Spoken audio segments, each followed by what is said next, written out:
You are now boarding Teleway 411, departing from the realm of brick and barbed wire. Next stop, inside the minds and lives locked away behind bars. Beware of the shifting airwaves as they may cause turbulence. Please stand clear of the evolving doors. Dispatching from the Telegraph and Broadway Terminal in Oakland, we transport the stories of queer artists in prison throughout the United States. Our conversations with people navigating the justice system work to shed light on the reality of life inside. My name is Casper, and I am the co-founder and host of Teleway 411, podcast produced by A.B.O. Comix. The Teleway was invented because of the archaic routes required to navigate the prison system. The restrictions put in place require creative detours to reach our contributors inside. Communication is halted at the discretion of the prison and can leave our passengers feeling stranded. However, by using the Teleway to defy space and time, we're able to come together and traverse the lives that have been stalled indefinitely, while also giving them a push to move them forward. Today, our passenger is Krysta, a prisoner in the Texas Department of Criminal Justice, or TDCJ for short. Krysta was one of the first artists to write us at A.B.O. Comix, back when it was nothing more than an idea. Opening her letter at the post office for the first time made me feel like A.B.O. could be something magical. In this episode, we talk about Krysta's near-death experiences, trying to teach a psychopath how to love, being a witch inside prison, and much more. And my name's Ollie. I'm Casper's assistant, and I'm thrilled to be joining this conversation today. Let's dive right in. Please allow me to introduce myself. My name is Krysta Marie Morningstar Cox. For the record, I'm not politically correct, or as today's language puts it, woke. However, if you're looking for awakening, you can picture me as the alarm clock. I have issues tolerating the willful ignorance of society today. Too many people spend their lives with their heads up their own ass. So, if the pen is mightier than the sword, mine is a weapon of mass deconstruction. Each word I write, each picture I draw, is a pellet of depleted uranium in my nuclear arsenal for my war against willful ignorance. But I believe the singer Lord put it best in her new song. Just think of me as the prettier Jesus. You've previously described yourself as crazy as a shithouse rat on meth. Do you still identify that way? No, I'm not crazy as a shithouse rat on meth anymore. And now I know for a fact that I'm batshit crazy, stuck in a shithouse, and I'm on PCP. Well, that's quite a development. What happened since the last time? The truth came out. No. I say this in a self-deprecating manner, okay? And it's not that I'm putting myself down. It's more so that I know that I have mental issues and they center around dissociative identity disorder, and they also center around schizo-affective disorder. So sometimes I have good days, and then sometimes all four of us in here, we're having a bad day. That's pretty much the size of it. Yeah, it's a pretty silly description, and I think it's always made all of us laugh whenever we get a chance to hear you say it. Radical honesty and feisty humor are two things that really stand out in your work. And we were wondering, was this always a case even back when you were a teenager? And if you could tell us some about the early years of your life. I was always a precocious kid. I was also, that same thing about the intelligence and the brutal honesty has gotten me into a lot of trouble too, because that same bit of wit also leads towards a smart mouth, and a lot of people don't really like it. That's been a problem of mine throughout my life. But yes, as far as the wanting to learn, the wanting to study, that's always been the way that I've been. And about my early years, I don't know exactly what you want to know. I was uprooted a lot as a child. I had to move from school to school, so I never really got the chance to put down roots anywhere. I never really had the chance to make any permanent friends in any places. My parents tended to want to leave me to my own devices. So I was basically left with my toys, my books, and my games for the most of my childhood. Can you tell me about any favorite books, games, toys that you had when you were a child? I've always loved video games. I started off with digital entertainment. When I was 5 years old, my dad bought me a TRS-80 color computer too. This is like really telling my age, but I had to program this thing in order to make it do anything. On the other hand, it did have cartridges. So like the early days of the Nintendo systems, you could put cartridges in it and it would play games. As far as books goes, I liked the Pierce Anthony Vance novels a lot. I wanted to know, Krysta, if this passion of yours for reading and writing and playing games has shifted since your incarceration, whether it's had chance to expand. No, it's not just been from my incarceration, but being incarcerated has certainly allowed me the time to study some of the more intense things that I would have liked to have studied prior, much like drawing was one of them. But like I said, I was left to my own devices as a child. One of the things that I learned early on, was that words had power. So I would spend my time reading the dictionary for fun. And that, combined with programming my own computer to do things for me, pretty much set me on the path towards always wanting to learn something. I got addicted to knowing shit very early on. Well, I can definitely relate to the experience of reading the dictionary for fun. I once got a group of friends at school to help me transcribe the dictionary just so that we got all the words deep into our consciousness. But as somebody who's, like you're saying, addicted to learning stuff, what's been your most recent focus? What types of new things are catching your attention? Well, I'm studying Japanese right now. I'm That's cool. teaching myself how to read, write, and speak it. How long have you been studying Japanese, Krysta? Not counting what I've been trying to pick up from watching animes and reading mangas, I've been deliberately trying to teach myself Japanese for about the last 4 years.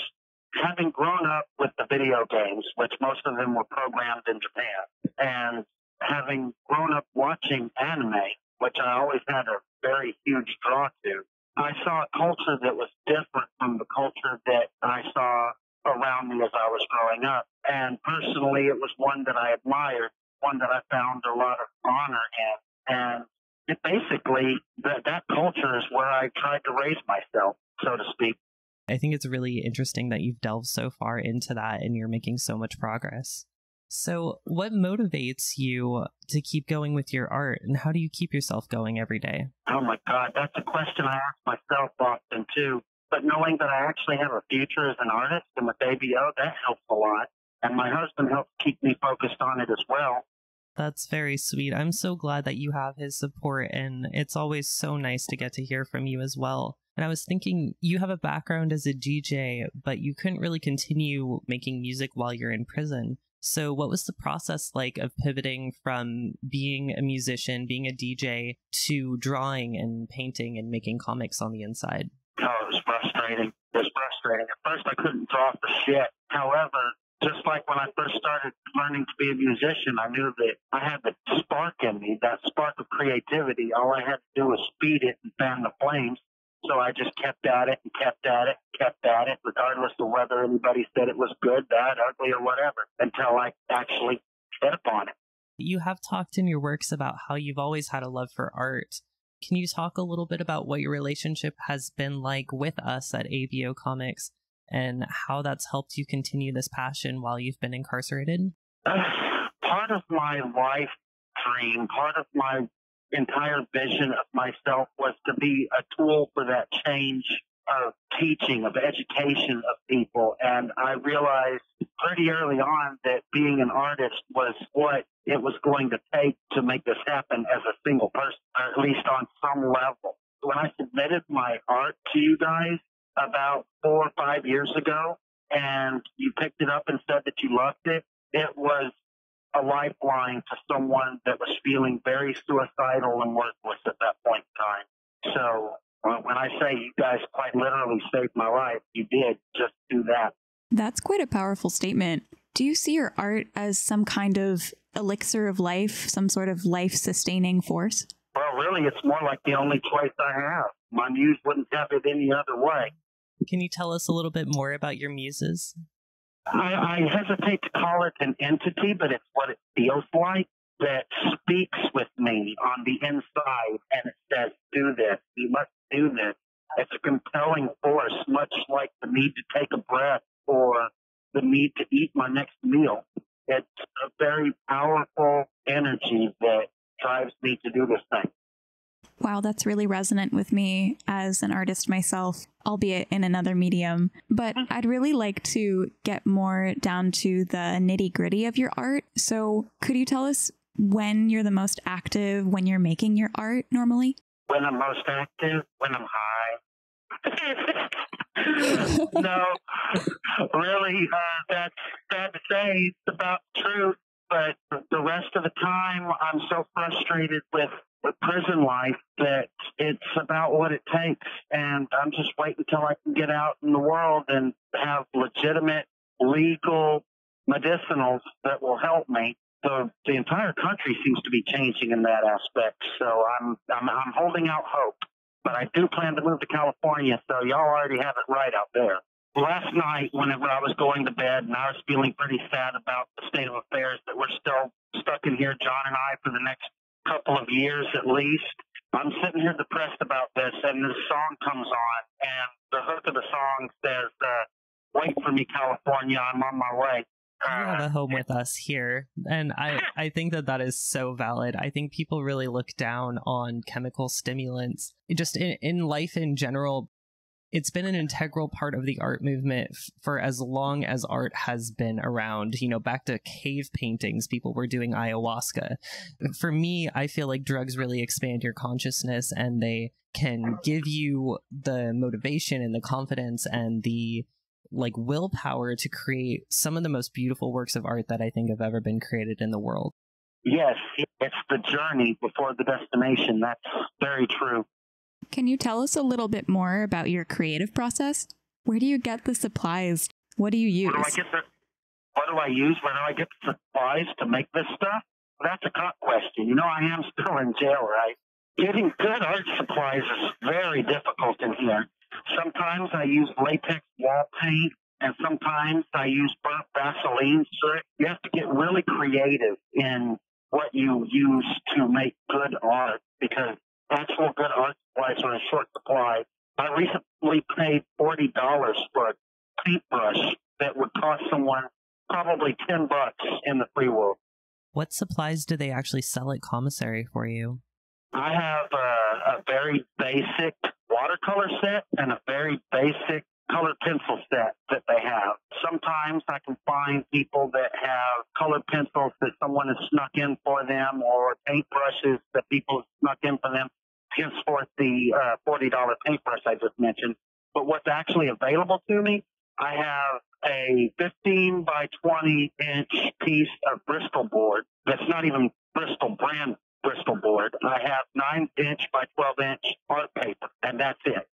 Yeah, that's extremely, extremely limited, but you are able to make so many incredible things with the small amount of supplies that you have. Thank you. Like I said, you have to get creative. Sometimes I use bleach and floor wax in my art. So what is it like for you as someone that kind of has limited financial means? Like, what sort of things are provided to you? What sort of things are you responsible for providing for yourself on the inside?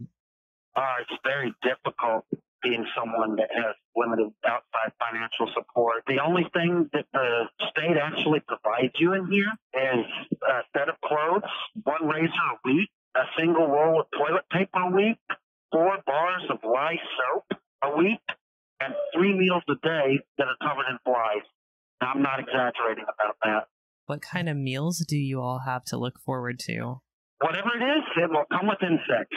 But sometimes they have something worth the buck. Other times, not so much. On the shitty end of the spectrum, they have my least favorite meal, which is pork noodle casserole, which is some form of ground pig mixed with elbow macaroni and no seasoning. And on the good end of the spectrum, they've been known to make baked chicken and fried chicken from time to time, maybe twice a month. The baked chicken, I like chicken patties. They service cold cuts from time to time, which is preferable to a lot of the food that they actually call food. Somebody's asked me, what's what y'all want? And I said, it's food, but it's questionable. So it's pretty hard for folks who don't have any sort of financial income to help supplement their diets with goods and stuff from commissary, right? Yeah, it's very difficult. We don't get paid in Texas to actually do the work that they force us to do. It's all slave labor here. But there's hustles. We can wash other people's laundry for basically a ramen noodle an item.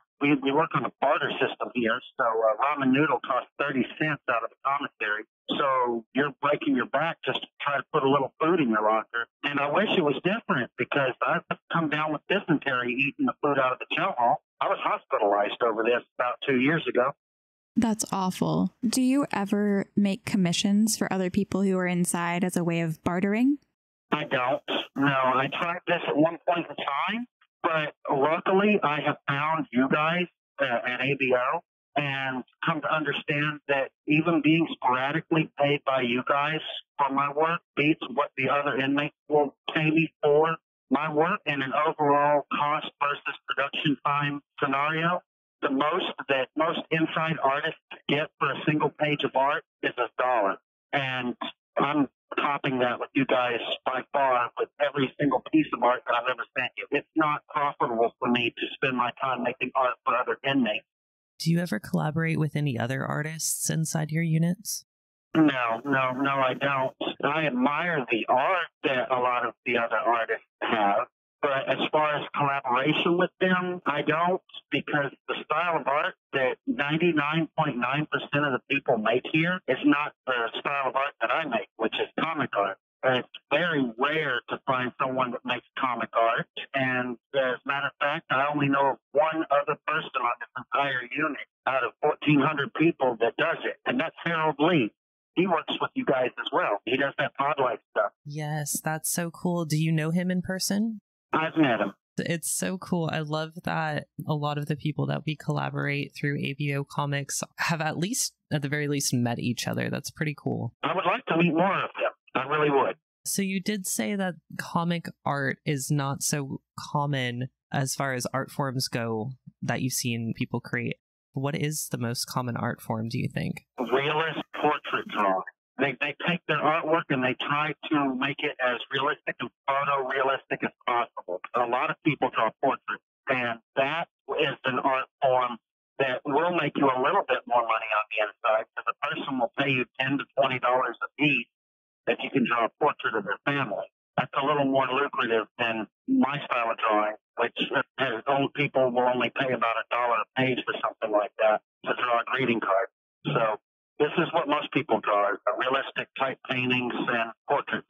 That definitely makes sense, but it's kind of a tough medium to get really good at. You've mentioned before that it's really difficult to keep a hold of your art in prison. Do you think most people end up sending art to people on the outside for that reason? Are you able to sort of decorate your houses and stuff with it, or does most of the art get sent to the outside? Oh, no, you're not allowed to decorate your houses at all. I push the issue. The walls that the guards can't see on the outside of the door, that's where I keep all of the stuff that I hang up so they can't see it. But you're not allowed to do that at all. And I wouldn't know other people's motivations for sending art to the outside personally.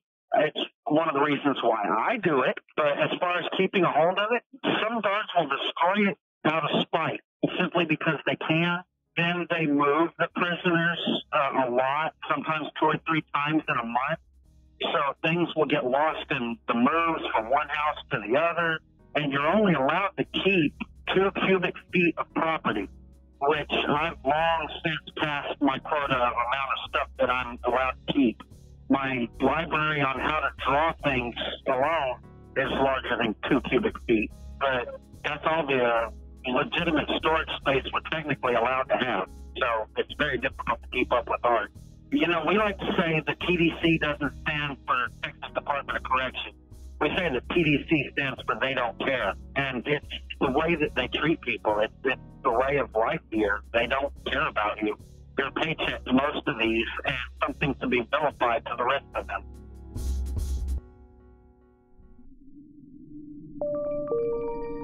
Tellaway currently delayed for maintenance. Another workday with no pay. After your 8-hour shift cleaning toilets, another hunger pang causes your stomach to growl. Finally, an officer hands you your Johnny sack. Miraculously, the crumpled bag contains only a single maggot today. Elation overtakes you as you realize that your single slice of bread has almost no mold for the first time in weeks. You swat away your daydreams of 30-cent ramen at commissary and the hopes for a full stomach. Prisoners receive meals that are barely enough to sustain an adult, while also being upcharged for commissary items. In order to get basic needs met, our contributors rely on donations from the outside. Become a patron at patreon.com/A.B.O Comix or head over to abocomics.com for more ways to donate. That's ABOCOMIX.com. Thank you for supporting our cause. Please keep clear of the tracks. Do you feel like the magical realism genre that you use so often in your artwork lets you have a little bit of an escape from the day-to-day prison life stuff? Well, first off, I didn't know it was called magical realism at all. I learned something today. I learned I'm going to have to buy some new art books. I thought I made this shit up. It allows me to have an escape, and it gives me somewhere to focus myself. It definitely does that. Yeah, that's good. It's a concept that I actually learned about in college. It wasn't a genre that I really understood either, but it seems a lot of people use it to kind of create new realities and help their imaginations come to life and express their experiences in a way that's just kind of new and different and fun. So how does that sort of art help you inside prison? You know, I literally think that I can paint a new reality into existence. It really makes it possible for me to very literally create a new reality. It's tied in with the magic that I practice. It's part of my faith. That's how I do it. Do you use magic alongside your art? I use magic alongside, inside. My art is my magic. It's the most profound expression of it. Any person can make magic work if they can fulfill the four basic tenets of witchcraft, which is to know, to dare, to will, and to be silent. This is what's known as the witch's pyramid. If a person can fulfill all four of these aspects about a certain working of a spell, then the spell will and can work. But as far as how does it actually work, there was a book that I read by author William H. Keith, and I mentioned him in my anthology. He wrote a book called The Science of the Craft. It's listed in the About the Author page on that book. So you have that information there. This guy would be the better one to tell you how it actually works. It's the best that I've ever been able to find that someone's quantified how magic works. But to take all of that and give you the short, oversimplified answer, magic is based in quantum physics and the reality that nothing actually forms into reality until we observe it. This, being proven scientifically, helps a lot of people understand this. So being able to change the pattern of possibilities by willing it into existence using the process of which I spoke of before, to know, to dare, to will, and to be silent, this is how it actually happens. That's fascinating. I remember in our early correspondence, Krysta, you described yourself as a chthonic earth witch. Can you talk a little bit more about your spiritual practice in general and how it's changed since you were incarcerated? We have a community here in prison that my husband and I are actually the leaders of. We run the neo-pagan group for this unit. There's about 30 witches that study under us. This has given us the ability to practice leadership skills here. That's how prison has done it. As far as describing myself as a chthonic earth witch, I say this in the aspect that we believe that the earth is the focus or the Loki of our power. As far as what I mean by that, it's an earth-based faith that I practice. Myself, I'm a cardinal water sign, and that is, of course, of the earth. And we follow more of a left-hand path of magic. We aren't the usual bright and bubbly tree hugger type witches that some people refer to themselves as. We actually view a more darker aspect of life. Now, that's not to say I practice black magic, but it's not off the table. Understood. I'll make sure not to get on your bad side anytime soon. So you've talked a little bit about your alter egos. You've got Krysta, Morningstar, Darkstar, and Brightstar. How did these sort of play into your magic? You would ask about those bitches. They don't really necessarily form a certain part of my magic, per se, but they definitely comprise the being that I refer to myself as I. Could you just tell us a little bit about your alter egos and how they form all of who you are?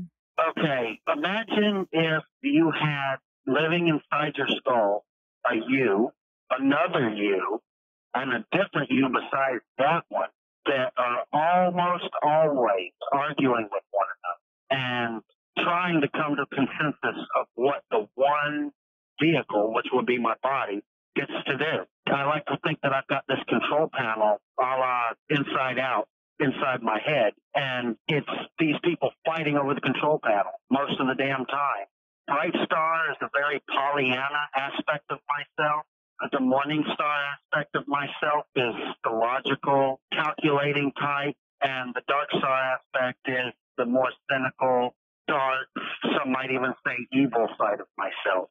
That's how the three parts interrelate. So you can see that they wouldn't all get along. The Morningstar aspect of myself is so logical that one time I got called 7 of 9 in class. I was referred to as a Borg from Star Trek, but at least it was a pretty Borg. How did you come up with the names for all of your alter egos, or did that just come super naturally to you? Okay, the Morningstar name came first. The Morningstar, when I decided what my chosen name was to be whenever I decided to transition, I wanted to pick something that was clever and intelligent and very much appropriate to the person that I am. That being said, and knowing that I have myself steeped in magical training, the Morning Star, which is the planet Venus, is the planet that is rule of love and of women. So that was where I picked that part of the Morning Star. But it's not the only significance it has. Also, in the Bible, the Christian Bible, Lucifer, the light bringer, refers to himself as, I am the bright morning star. So I can be that little Miss Lucifer, if you will. I took that and ran with it. The bright star and the dark star, they're not very terribly original names.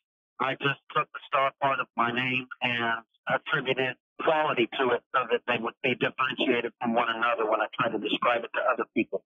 So have your alter egos helped you along your gender transition journey? They've definitely kept me busy. How they've helped me, they've allowed me to see the world in many different lights. What kinds of things help you ground in your beauty and your self-worth? How has your art and writing helped in that process? To be honest with you, my husband is the thing that helps me ground in my self-beauty and my self-worth the most. Personally, I have a little bit of a self-esteem issue. I think there's something broken inside my head when it comes to how I see myself. Because I'll look in the mirror and I'll sometimes see what I think is disgusting. And I know it's not true because not only does my husband tell me this, but I've got straight and queer people alike staring at me all the time, especially now. And they're not doing it in a, oh my God, look at that bald freak type thing. You know, they're not doing it in that fashion. They're staring at me as if I'm an object of desire. So I know it's me that's got the issue here. And as far as my art, how does that help me? I'd have to say that my art allows me to visually create what I would consider the ideal of myself on paper. I see. Well, thank goodness for John, and thank goodness for your art as a creative outlet. I know that whenever I get to speak to you, and the few pictures I've seen of you and the many representations I've seen of you in your comics, your beauty shines through in all of them. So beyond the internal barriers that you're talking about, are there any other restrictions on what you can and can't do to express yourself authentically where you are? Personally, there's a lot of restrictions that this place places on me about expressing myself. I get around it, though, and sometimes I just flat out ignore the restrictions that they place upon me. For instance, I wear my hair at the maximum length that I can possibly get away with, and sometimes even longer. and styled into as feminine a fashion as possible. I make my own makeup, which I like to call fake up, and wear that from time to time in order to, play pretty and do pretty making things, just the way that I say it in my own internal head. It's just, there's a lot of restrictions here. You're given white outfits, and we're very seriously discouraged from altering them. That doesn't stop me, though. Yeah, I remember at one point you actually cut up some of those prison-issued garments, and you got in a little bit of trouble for that. Do you remember when that happened? Yes, I remember when that happened, and that's when I found out that the state shirts cost $6.52 a piece. Did you have to pay that? No, Casper, I didn't have to pay that. You had to pay that. You paid that. But you didn't get to keep it, did you? They confiscated it then and there. I learned my lesson, though. I don't use state-issued stuff to make my contraband clothing anymore.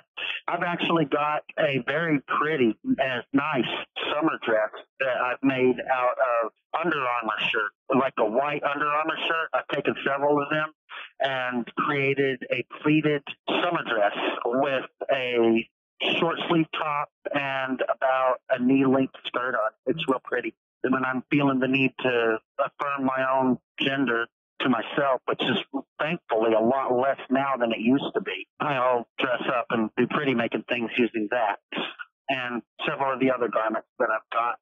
The craziest thing, though, that I've ever gotten in trouble for making was a pair of panties that were made out of commissary mesh bag that I dyed pink. That's so cute that you're able to express yourself in those ways, even if it is technically contraband.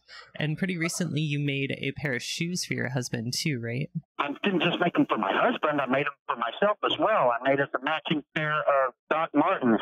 We call them cock stocks. And they have these kind of humble, homely looking brown suede leather boots that they sell in the commissary. And what I did was I took the boots, took the laces out of them, and saturated the leather with Vaseline in order to darken and treat and preserve the leather. So I've taken this ugly-looking suede and turned it into a very nice dark chestnut brown. And then I took the white stitching that holds the sole onto the boot, and I painted that with a permanent yellow paint to where it matches the way that a pair of Doc Martens yellow stitching looks like. And so now, since he's been crying about how he just can't wait to get out in the world and get his Doc Martens and wear them again, and he got his set off, I felt like I'd cheer him up by making him his very own pair of Doc Martens and then making me some too, so that we could be twinning. That shows a lot of love between you two. Could you tell us a little bit about what it is finding love on the inside and some of the friendships that you have inside prison as well? Oh my God. Love has been a very, until just recently, terrifying experience to find on the inside, because the moment that the prison finds out about it, it's generally over with and they ship you to another unit. You do remember what happened with Chris, my ex, how when they caught us fooling around, they shipped me here just out of spite. And that usually happens to people. Here, however, we kept ourselves off the radar long enough to where we were established on the unit and then made ourselves indispensable to certain key people that were in the charge of housing people. Let's just put it that way. That allowed an entire shift in my reality. It's allowed me to go from living in prison to living in a very shitty apartment complex. Yeah, I remember that story, and it's actually featured in one of your anthology comics as well. That was an extremely rough time in your life. I remember being on the phone with you a little bit, and it just how badly that whole experience was. And when TDCJ or the prison system in general rips you apart from your loved ones on the inside, or even when they ship people away from their family members and make it harder to visit, it's just horrible what the system does to people. Have your relationships on the inside, friendships or love life or anything like that, has that been affected due to the pandemic at all?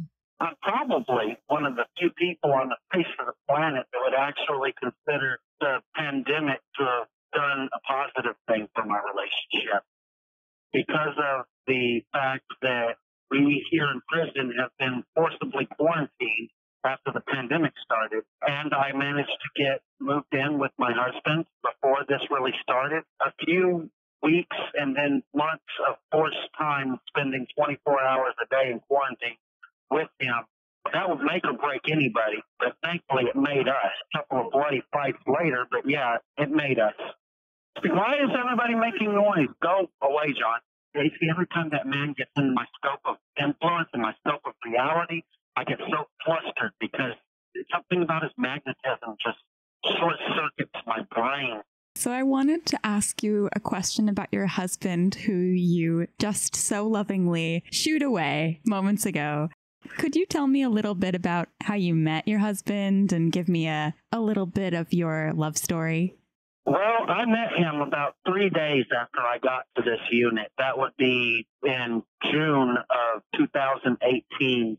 I was locked outside of one of the buildings in a cage, stuck there because whenever the prison counts its prisoners, they stop all the movement and keep everybody right where they're at. They count them. Well, I got stuck there in this cage with him where I was at, and I noticed some witchcraft-related tattoos that were on his arm. And I asked him about the nature of his tattoos to see if he understood the significance of the ink that he had in his skin. He did. Little did I know that he'd been stalking me from the moment that I got off the bus. He'd been watching me, who is that girl, all of that, for days before I ever knew about him. And that's how it started. As far as about our love story, the best I can put it, the rapper Eminem, he had a song, and he said something along the lines of how when a tornado meets a volcano, that's about the size of it. The long story short, he's a very sweet man, and I love him to pieces. It's frustrating sometimes, but what relationship is it, right? Right, and it's very clear from how you talk about him how much you love him. I have heard from you before that you are collaborating with him on some art pieces. Could you talk a little bit about the process of collaborating with your husband? It's a process, and that's a process with a capital P. He is very mated to his idea of the story.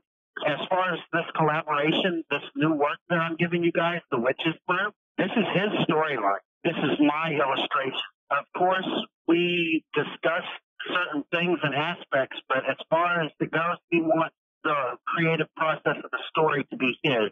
And all things said and done, I'm very happy to be the one that can make that come to life for him. So it comes with having to deal with any sensitive artist. You have to deal with their feelings and understand that we all have.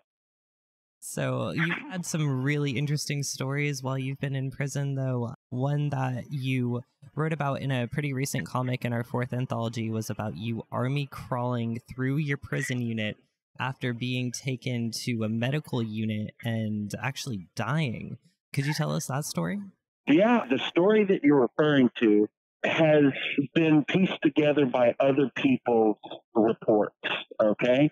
From the time that I had the seizure to the time that I came back to myself 4 days later, I think I have a maximum of maybe 45 seconds of memory written in my head during those 4-day period. I was suffering from total amnesia. I was going through a very tough time after my set-off. They gave me 3 extra years when I had a chance for parole, which I felt that I should be leaving prison. I didn't handle it too well, and I began abusing prescription psych meds, specifically Zoloft. You can get high on them, although I would not recommend it because it is the type of high that can give you seizures and kill you, which is what it ultimately did. I was sitting at the table with my husband that morning, and the morning was the 26th of April of last year, and I began to feel very disconnected inside my head. And next thing I know, and this is where the other people reports come in, my husband says that I stood up, started speaking gibberish, like stuff like that. And then he went to grab me, and I jerked out of his hand, and I hit the stone concrete floor head first. And ended up splitting my head open. Now, someone that was about 50 feet away said they felt the impact of my skull on the concrete through the floor, that I hit that hard. I ended up surrounded by a 6-foot wide pool of blood, and I had stopped breathing and my heart had stopped. My husband gave me CPR twice. When they responded to the emergency, the sergeant that was on call tried to tell my husband to get back, and he was still giving me CPR. My husband told the sergeant, said, "Don't make me hurt you. I got this. I know what I'm doing." The sergeant said, "Okay, all the rest of you get back against the wall," and let him save my life. I was told that this happened twice, that I stopped breathing and that I started turning blue. 2 different times he had to administer CPR. Next thing I remember was one of the very few seconds of memory that I have. I woke up on a stretcher, and we had a C-collar around my neck, which is another thing my husband insisted that the medical people treat me properly instead of just loading me up on a stretcher. He knew that I had a severe head injury. I remember trying to refuse to go to the hospital, scribbling all over a refusal sheet. Next thing I know, I'm back at the unit, but the stuff that had happened in the interim, while I was at the hospital, I had slipped out of my handcuffs. I attempted to bite the doctor's ear off when he went to put an IV in me. They had to send for extra backup from the unit whenever they couldn't get me to calm down. I was told that I kept seeing people standing over in the corner, dark, shadowy figures, and that I was frightened of them. Finally, they decided that they weren't going to treat me and sent me back to either live or die as I would, because I wouldn't let them treat me. I was like an animal. I got back, and another one of my memories, I remember being told to sit down in front of a cage, and I was being put somewhere, and this was in front of medical. I slipped out from the cage in medical, made it clear across the unit in a blood-soaked uniform. Now, I don't know if I was low crawling or not, but it's the only thing I can conceive of that I got past that searcher's desk, which is in the comic, because there's always a guard there. I had to have done this because, one, I was in a bloody uniform. Second, I was not wearing a COVID mask, and you still to this day have to wear a COVID mask to walk around the unit. I remember getting back to the wing where my husband was, getting them to open my door, and I started trying to change my clothes. All my stuff was being packed up because they thought I was going to be in the hospital. And I was told that I tried to unpack all of my stuff and put it up. I got back here, I tried to unpack my stuff, and now I don't remember anything else past this point until 4 days later, except for some very strange things that may have occurred while I was not even alive. I remember when I wasn't there, one of the things that I told John when I made it back to the wing, he says that I told him, "I remember where I was." And he says, "No shit, you were at the hospital." I was like, "No, I remember where I was when I died." He says that I told him that this following story, and this I do remember clearly. I was on what appeared to be a space station. I was face to face with my goddess, and I was told that I have a purpose in life, and that she keeps bringing me back to fulfill it, but I keep fucking that up and killing myself. She told me my purpose was to get my ass back here and teach this man that I'm with how to love, and that if I couldn't do it, she showed me what basically looked like a soul being put through a meat grinder. I came to the understanding that I could be erased from the fabric of existence. If I couldn't fulfill my purpose, that I would be basically deleted from the universe. That's worse than dying and moving on, dying and coming back in a different life. Your soul to be made as if it never existed it's unthinkable. I was told that if I couldn't fulfill my duty in this life, that this was my last chance. So I came back with that knowledge. It's given me a hell of a lot of impetus to continue trying to teach a psychopath how to love. And I've done it. This has happened. But the rest of the story pretty much unfolds the way that I had it written in the comic. I was placed in a cell by myself to quarantine because I'd been to the Free World Hospital. I was acting as an animal for 4 days. I would try to run out of my cell. I was throwing food at the walls. When I came to the way I was when I was laying on the steel bunk with no mattress. And there were crumbs of food and crumbs of bread and little crumbles of hamburger meat all over the place. I only started coming back to myself because John sent me a series of 4 letters to me through kitchen workers, which I still have all 4 of them. I intend on mailing them to you. It's 4 of the most touching things that have ever been written to me in my life. In these letters is where he told me that I needed to put the crazies back in the box, or they were going to ship me to a mental hospital and never let me go. I somehow, deep within, found, through the love for him, the ability to put the crazies back in the box and come back to myself, along with a whole hell of a lot more artistic talent than I'd ever had before. You yourself have seen the massive increase in talent that I had before the accident and afterwards. By the way, John doesn't like me referring to it as an accident because ultimately the overuse of drugs was determined to be a suicide attempt, and I damn near got my way, so how is that an accident? We'll just call it the incident. After I came back from the incident, I was a lot more able to not just do what I needed to do for him, but follow my own choice of a career as an artist. I love that you turned it into a comic, despite the horrificness of it, despite the fact that we all went through a horrible scare and losing you. And when I first heard the news, it was horrible. I didn't know how to process it. And despite all of this, you came back stronger, and you came back and delved into your artistic practice. You came back with an artistic ability that is just nothing short of a miracle, really. It's just such a crazy story. So thank you so much for sharing it with us. The fact that you can look at what was printed in Confined Before COVID of mine, the very last comic that was never truly finished, that was what I was writing when I died in the middle of it.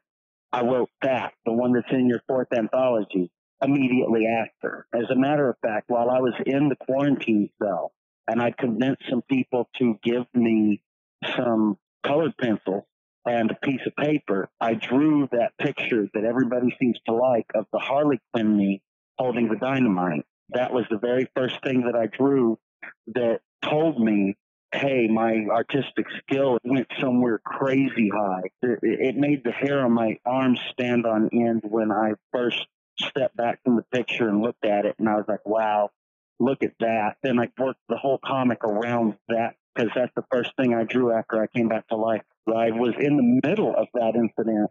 I came back to myself about 4 days after I went to the hospital and got stuck in that quarantine cell. I also took about another 2 days to convince somebody to give me a pencil and paper and some colors because I was bored shitless now that I could consciously think again. So I had nothing to do in this completely empty cell with no property. It would be about 6 days, less than a week after I died, did I come back and start drawing like that. That dynamite holding girl picture, that's, like I said, the very first thing that I drew after I came back, and it was less than a week. Yeah, that's incredible. Your art style just transformed completely overnight, and to have that experience that you had, that otherworldly spiritual experience, did that change the way you think about the world or change the way you think about yourself? It confirmed something. The fact that I was given this artistic ability is pretty much the one piece of proof, even though you can't say that it's proof or not, but it's the proof to me that the whole experience was real, because I'd left not having that talent, not having that gift, and when I came back, it was there. I knew it to the core of my being that I was being set up to have the life that I was looking for. All of the obstacles will be out of my way to support myself and my family.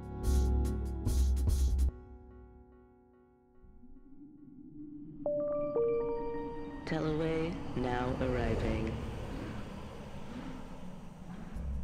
In a world separated from our own, there is an artist known as Krysta Morningstar. Krysta's art allows her to create magic spells on a sheet of paper. Her incantations flutter off the page and leave you feeling weightless. Her newest book, The Anthology of an Artist, takes you through her life as a magical girl. Join her and her alter egos on a colorful journey through love, loss, and what it's like being a trans artist on the inside. You can also find her work in volumes 1 through 5 of the Queer Prisoners Anthology. To purchase her book, as well as the anthologies, head to ABOcomics.com, A.B.O, COMIX.com.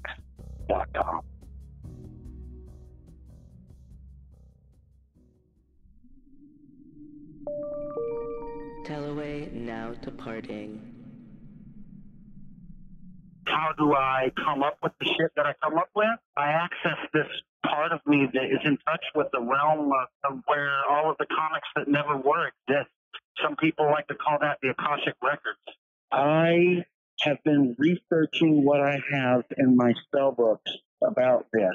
I have a book that's written by Casper Cendre called The Inner Temple of Witchcraft. I would like to share with you what he wrote about the Akashic Record. He shares this in a much more collected manner than I could ever try to explain it. Basically, he says that there is the belief in a collective information bank to which we all have access.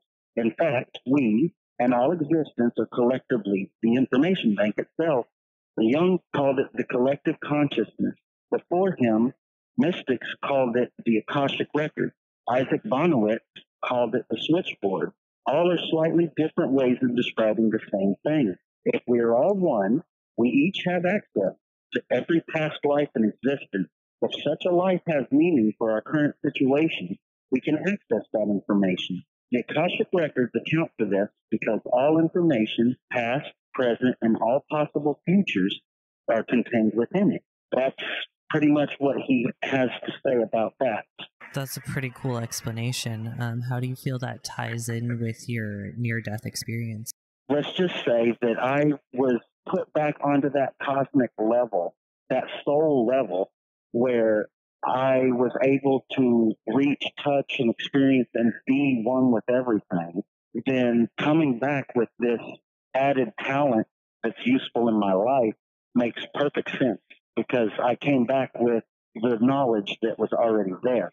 It's not the first time I've ever studied or heard of the Akashic Records, however. The actual term Akashic Records, I believe, comes from Jewish Kabbalah teachings, and the Akashic Records storage sphere, I guess you would call it, is located very close to the utmost pinnacle of consciousness, to the realm of God, is how they would put it. It's a borrowing of that teaching. If there's anything that I could ever say that was done right in mysticism, I'd have to say it was the Kabbalah. There's some very interesting stuff to be learned through astral projection. I have attempted to access this Akashic Records storehouse, this cosmic library before. So coming back with this knowledge, it doesn't surprise me. Like I said, more of a confirmation of beliefs that I've been studying for a while. You have a perspective that so few people in the world, I think, ever really get to experience. And something like this, as scary and horrible as it was, you know, to get a glimpse into the other side, whether that be your own brain activity or whether that be a spiritual realm or a dream realm or whatever it is out there, it's so cool that you have that perspective. It's not the first time that I've had a near-death experience that's foretold the future. There's only been two that I've experienced and can remember anything from. This one that I just described, and then the very first time that I've ever lost all of the signs of life, such as breathing, heart beating, all of that. The first time it happened, I was 14 years old. I was coming out of a very abusive relationship. I was 14, and this woman, her name was Cynthia. I'm not going to use any last names. She was 33, so it was a very, to begin with, abusive dynamic because of the age differential. I got very twisted up in her, and she wanted to try to make me abuse my parents just to watch me do it, like winding up a tinker toy and setting them loose to go do whatever. Finally, I ended up running away from home. My parents ended up putting me into a mental hospital. Here, I tried to hang myself. During that experience, I found myself walking down the proverbial tunnel with the light at the end of it. The floor was smooth as if it was poured concrete. The sides of the tunnel was ridged like a real wavy. You were walking along the inside of a slinky, and the walls were solid stone. I'm walking down this tunnel, and I'm looking to the left and the right because the light at the end of it is so remarkably bright. I can't look at it directly. I start to realize that there's imagery on either side of the tunnel, and on the right-hand side was the things that I'd made choices in life, and I did the right thing. And then the things that will show up on the left-hand side were things that I made choices on, and I was wrong in the choice that I made. I realized that the longer that the image would persist as I passed by it, like the length along the tunnel the image was, the more serious the right and wrong was that I had done. Well, I had gotten to the point where I had decided to take my own life. Of course, it was on the left-hand side, the wrong side. It was a very big, bad decision. I got to the end of that, realized that there was more tunnel to be seen further on before it got to the light. And I'm like, wait a minute, I'm supposed to be dead here. I remember this conscious thought just like that. I'm supposed to be dead here. Why is there more tunnel? So now my curiosity got the better of me, and I continued walking further down the tunnel. I saw pictures of myself dressed all in white, standing before a group of other people dressed all in white, and I was teaching them. Strangely, this was on the right-hand side. I turned around and I said, oh no, I've got a purpose. I got to get out of here. I turned around to try to leave the tunnel, going back the way I came. I realized that the floor was crumbling out from underneath me. It was opening up into a vast dark pit, and I could smell all sorts of stenches, and I could hear all sorts of horrible noises. I said, oh no, I can't fall in that. But I knew that the only way to go back was to get back to the beginning of the tunnel. So I just jumped out, reached out my hands, and I just believed that I would make it. I grabbed a hold of something in the darkness. Next thing I know, I came to, and I was pulling the noose from around my neck that I tried to hang myself with. Now, let's fast forward about some good 30 years past that, almost 30 years. Here I am in TDC, where we all dress in white, and I'm one of the religious leaders for this community. Myself and my husband, we teach the witchcraft class here. So even though I didn't know what it was then, I certainly take it now as a prophetic vision. That's such an incredible story. Delving into a little bit of spiritualism myself these days, it's so incredible to hear stories like this to give me a little bit of hope back into something other than the world that we see and experience every single day. Do you ever dream about things like this, or do you remember any of your dreams? Yes, I remember a lot more of my dreams than most people do, and I am not a completely alien to prophetic visions in my dreams. My only problem is filtering out the subconscious clutter from the actual gold nuggets of prophecy that happen to come along with it. It's just some very interesting things, but my dreams, you should ask my husband, my dreams come across as very weird sometimes. As a matter of fact, some of my stranger ones are written in my journals that you have. What are some of the more memorable dreams that you've had, and are there good ones that you have for your future and for the world? What are some of the dreams that you have for yourself? For starters, I have chronic nightmares. Any deviation from the repeating nightmares is usually something that I tend to pay attention to. I want to focus on the good stuff here instead of the bad. The last good dream I had was last night, as a matter of fact. I dreamed that I was able to meet back up with my child, and she was a grown-up then, and we were able to reconcile. Now, I don't know if this is simply a wish fulfillment dream or a prophetic dream, Again, like I said, the trouble comes in trying to clear away all the subconscious clutter. But this was and is a dream of mine, and it happened last night. That's really powerful. When was the last time you had contact with her? When I was in county jail 11 years ago, she wrote me a letter. How old is she now? She is 21 as of this year. She was born on February 9th. Last I talked to her was over a decade ago. Well, I hope that that is more of a prophetic dream and you get to reconcile things with her and speak with her again soon. How do you hope the Tellaway will connect you two moving forward? And how will it help other people make connections? It would help me very much so to move forward. I have nightmares about that whole situation of having it ripped out of my arms with no sense of closure. It completely screwed me up. I don't necessarily know how to move forward. They would definitely help me. Thank you so much, Krysta. Do you have any final words? The one thing I want to say is you guys out there, we have lots of love and light for you. Thank you.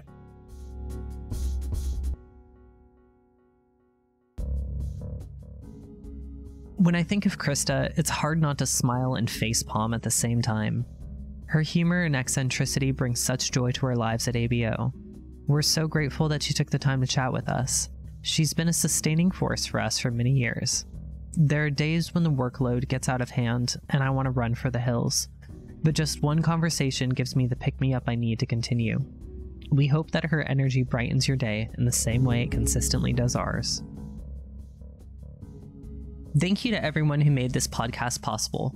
Shout out to the Bay Area's finest tattoo artist, and my wife, Brett Baumgart, for their eternal support and assistance with every endeavor we pursue. Special thanks to our Tellaway conductors, Trig, LA, Ollie, Caroline, Nick, Emma, Aaron, and Joe, for their countless hours spent ensuring that we can provide a voice for those that have been silenced. Our Patreon supporters help keep the Tellaway fueled and running smoothly. Thank you to Adele, Jen, Teresa, and M. If you would like your name read in a future episode, become one of our subscribers at patreon.com/ABO Comics.